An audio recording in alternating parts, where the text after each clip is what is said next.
Hiya guys, I've got a super 10-minute tasty for you this week. Just 3 ingredients: banana, egg and porridge oats. I thought they were mind-blowing and I hope you do too. Start by spray oil in a frying pan and popping it on a medium heat to be warming up.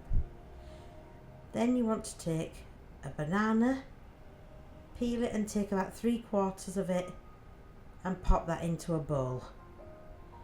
You want to just put the other remaining quarter of the banana to one side for now. Then you want to mash up the banana till it's gone really soft and almost liquid.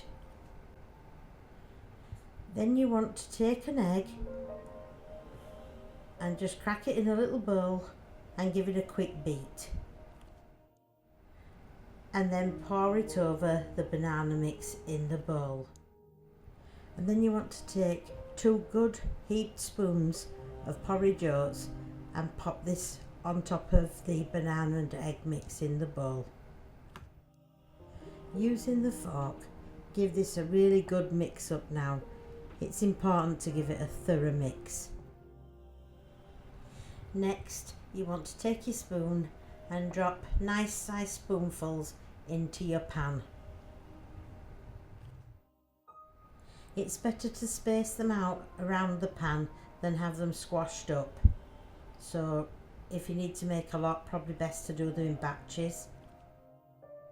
Then pop them back on the stove on a medium heat to cook.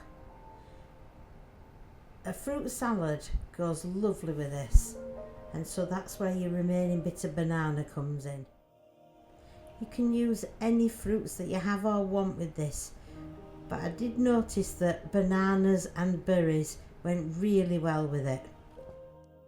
It took less than a minute to create this plate of lovely fresh fruit salad. I turned the pancakes once during the cooking process, and here they are, plated up and looking lovely.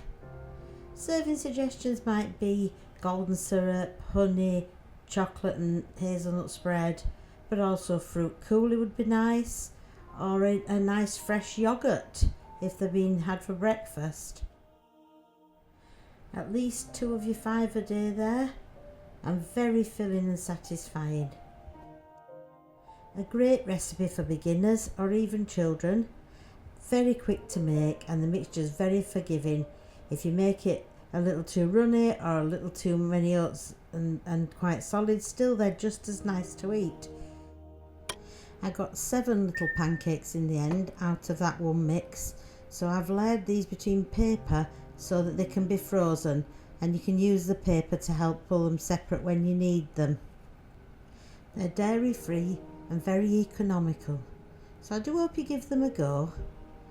And all that remains is to say thanks for watching and see you next time.